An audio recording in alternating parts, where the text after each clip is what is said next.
exhilarated me. And I'm here outside, sitting, not standing in my truth.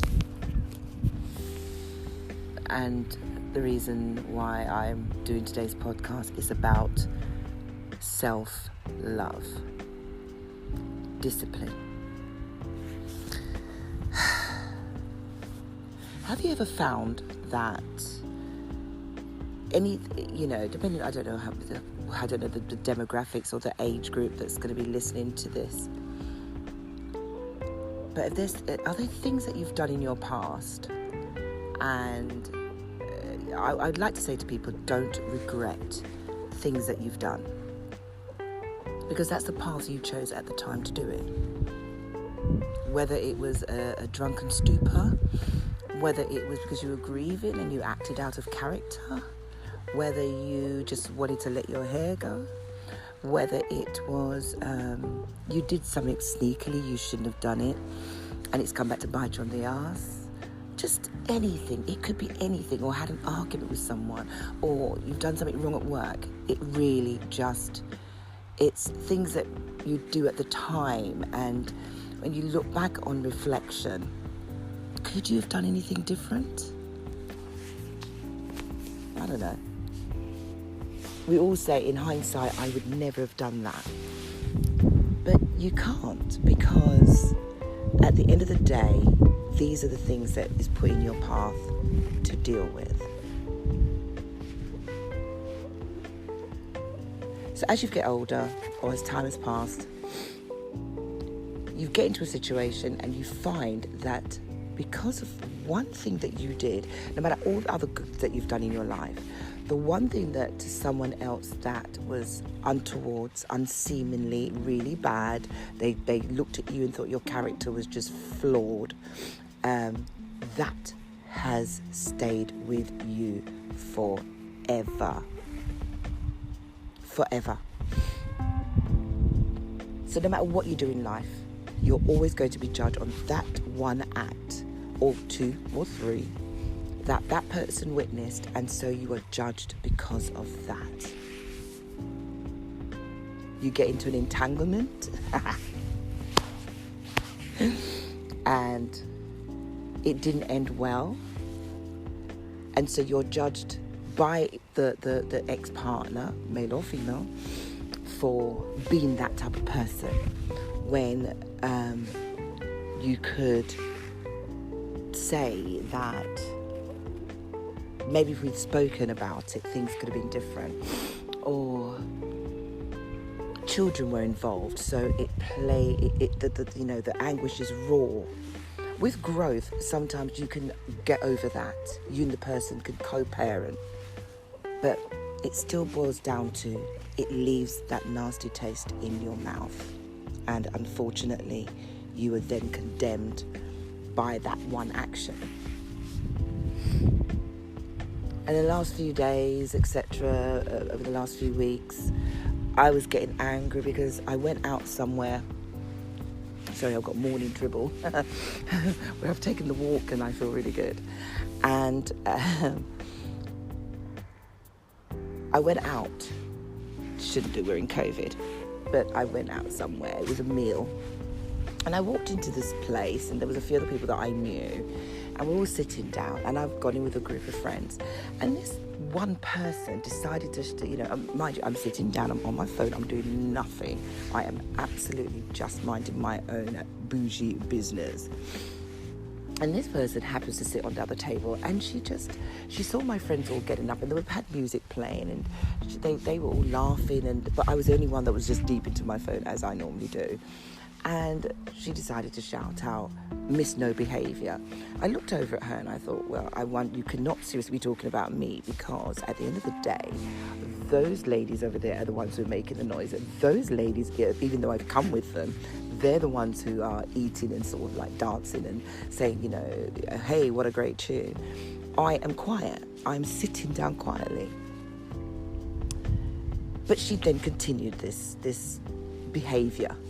And, again, my friends are now they're becoming not raucous, but they're enjoying life. We're in COVID, and they wanted to let their hair down.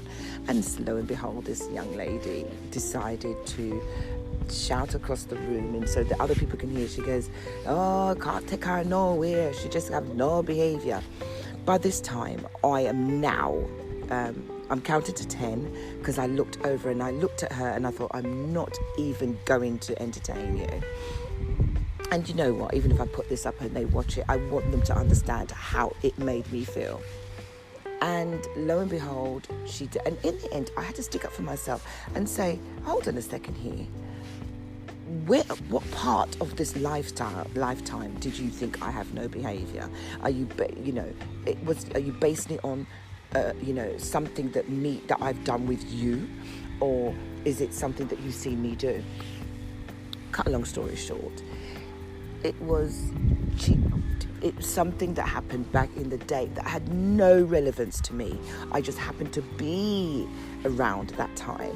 I happened to be around the people, and because of that, I'm classed as no behaviour because of the circle I happened to be with at the time.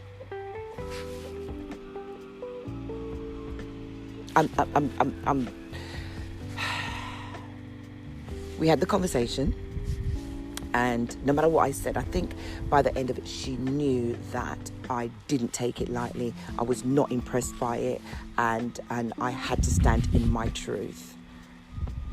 Now, this is something that I found that I've been doing quite regularly over the last couple of years, whereas I now rip the Band-Aid off, and I feel that if someone energy is trying to put me down or trying to feel that it's okay to disrespect me, I ensure that I deal with it in a very timely and calm manner, so as not to disrespect myself and not to make the person feel bad, but let them understand that this is not the way to behave now, and enlighten me what is the situation. So my story to you today is self-discipline. I've had conversation, or when you have conversation with someone and they bring the past up again, and you think, damn, why do you need to bring the past up? I'm not talking about me in this scenario. I am talking about me, but I'm just, as I said, standing in my truth is about my own experiences, and I'm wanting to know if there's anyone else that has that when they deal with people. And why do people feel the need to drag the past up when they're speaking to you? As I said, whether, if it's something that hurt back then have the conversation, but ensure that when you're having the conversation and you're blaming someone, allow them to explain themselves, allow them to feel what you're saying and then be able to respond. That way you can squash the situation. That way you can both walk away agreeing to disagree, or apologising if you've made that person feel, bad about themselves. And this brings me to what happens with mental health stability. If you are being trod upon and put upon over a period of time and you suppress that, it's only a matter of time that rises to the surface and you will blow. And the worst thing is you blow on someone that has nothing to do with the transgression that's going on up here. Because what's happened is you've become just so unstable. I don't have the answers. I always say this in my podcast. I don't have the answers, but I can only stand in my truth and find that whatever anger I've had over the years, I'm able to look at myself and put myself in someone else's shoes and try to say, okay, would I want that be done, or would I like that to be said to me? I have sarcastic humour, I have caustic humour, so if I've offended anyone over the years, the only thing I can do is say, look, sorry, I wasn't aiming it at you. And 9 times out of 10, my caustic or sort of sarcastic banter is more drawn towards sports. With that said, I was in a situation in over the last week or so where I speak to someone, and again, it was like, let me drag your past up, let me do this. And then I was speaking to someone else and they said how they were in a conversation and someone did the same thing to them. And I thought, is this the time of the year, or because of 2020, where everyone is now turning to everyone and blaming everyone for their mental instability? In life, you have to take 50-50 responsibility for your own actions, whether it be in the shop, in work, whether it be in your children, whether it be in your love life, whether it be if you walk into a bank to get a bank statement, it doesn't matter. You have to take responsibility for 50% of any of your actions. You cannot be doing something and be wrong and strong. And even if you're wrong and strong and you feel that you've won and you've had this argument and you've come out of it feeling, I feel so good. Let me tell you, everyone goes on about karma, but they say what goes around comes around. I don't call that karma. I just believe that whatever you've experienced, someone else will experience, and they may experience it 10 times worse.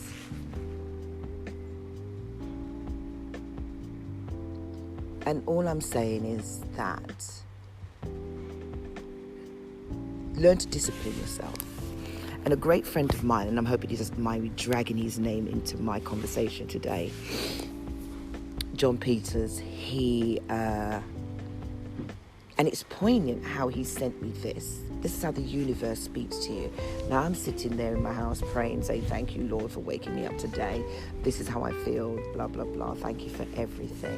And lo and behold, I had to stand in my truth and have a conversation with someone.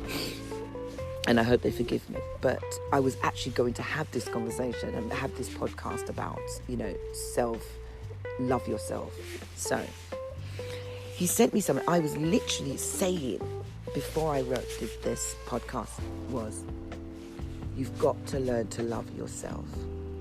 Learn to forgive yourself for anything that you've done. Learn to have a conversation, and if you're living with someone, be able to say to each other at the end of the night, I'm sorry. Don't be going to bed with that anger and waking up in the morning with sourness, because you're taking away the little bit of happiness that you've got left. Learn to love yourself, that when you feel like you're transgressed on, people are attacking, or you feel that you're attacked, which sometimes it can just all be in your mind, you're not being attacked. You feel, I'm just trying to find the beautiful message he sent me. Learn to discipline yourself to say, whatever you say to me is not a reflection of who I am.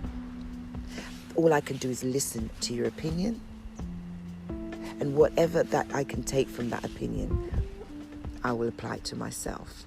The rest is duly noted. Learn to love yourself, that if for any reason you're starting to hate how you look, how you feel, try not to put that on somebody else. Try not to hate on someone because they've lost weight, or their skin's beautiful, or they've bought a new car. Where they are in their life is where they're at.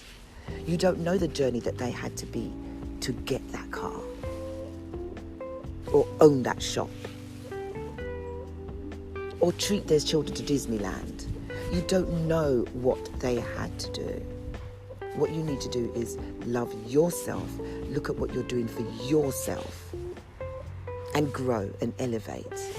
It's called self-discipline. It's called self-discipline. So it says, discipline is one of the highest forms of self-love.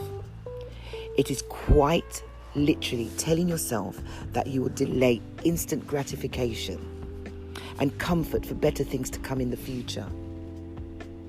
A lot of people see self-love as spa baths and fancy coffee, but true self-love is how you manage to yourself in the face of adversity. When the chips are down, how you react. When everything is against you, how you carry yourself. How you talk to yourself and what you're willing to do to create the best version of yourself that you can admire. That when you wake up in the morning, you say, I thank you, Lord, this is me. I thank you, Lord, this is me. Self-love. True self-love is hard. Really, really hard.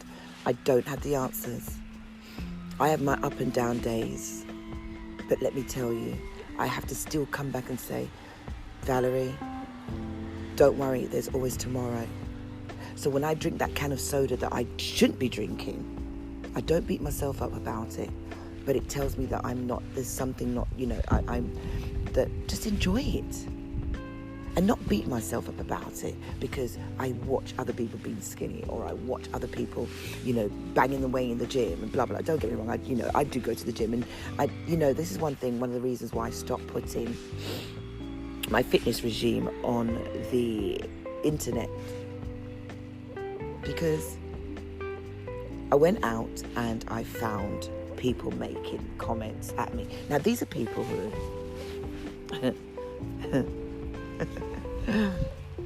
I know this is standing in my truth, so I'm going to be very careful what I say here. These are people that will just come on social media. They don't interact with me, but they feel quite comfortable to watch what I'll do. The reason why they don't interact with me is because I know they don't like me, but it's not a problem. But they will see me out and maybe feel that they have to greet me, which for me, it doesn't bother me either way, because I've learnt to love myself. I've learnt that other people's opinions of me only inspires me to be a better person. Because for what have they been told, if I've never interacted with them before, if I've never been in their home, if I've never absolutely had a conversation and cursed them out or done anything to them, if they've only heard by me because I have gone out with someone that I probably hadn't even gone out with before, but because I'm associated with them, by association, I am guilty. I still greet them with a smile because I cannot stop them from having an opinion. But what I can do is not take on their energy. And a lot of people take on other people's energy. You don't need to do that. It's got nothing to do with you. Apply what is necessary to you. Apply what is necessary to you and get on with your life and be mentally stable. You cannot be watching what other people say or do. And especially in this time where the only thing that we have, because we are locked indoors, is social media. People become keyboard warriors. You try and discipline yourself that you are able to look at it, be subjective. If you've got a comment, then comment. If you don't, scroll on. Again, I had to discipline myself with that. And that's why I try to stand in my truth. The last part of this message that was sent to me, the true self-love is hard. It's the hardest yet most rewarding thing you can ever do. It is something that is earned day in and day out. Let me read that again. True self-love is hard. It is the hardest yet most rewarding thing you can ever do. It is something that is earned day in and day out. So I'm going to leave you today with, as I snivelled through all of this, for those who are listening on a podcast, it is a beautiful day. I'm sitting on my meditation bench, my beautiful Mother Violet meditation bench. The sun is glorious on the 7th of October, and I can actually sit in the garden in my flip-flops. Can you believe that, in Great Britain? But the moral today is learn to love yourself. Learn to have self-discipline. When the chips are down, baby steps. Don't beat yourself up. You can do this. If people want to drag memories up, let them do that, because if that's the way they heal. But when they do, let them know that bringing the past for you does not put you in a great place. And allow yourself for that information to come to you in a way that you're able to take it in. And I don't know if anyone's read the Celestine Prophecy. I'm coming to the end of this. Oh God, stop sniveling. The Celestine Prophecy is an amazing book. Nothing is never by coincidence, they say. But it is. Things, possessions and people are brought into your life is to teach you the next stage. It's not just about relationships, it's about everything. So, take responsibility for your own actions, because it does come back to bite you in the arse. Take responsibility for the thought process. It comes back to bite you in your mindset. Have a beautiful day. I hope this was positive messages for everybody around the world. This is Valerie signing out, standing in my truth. God bless you.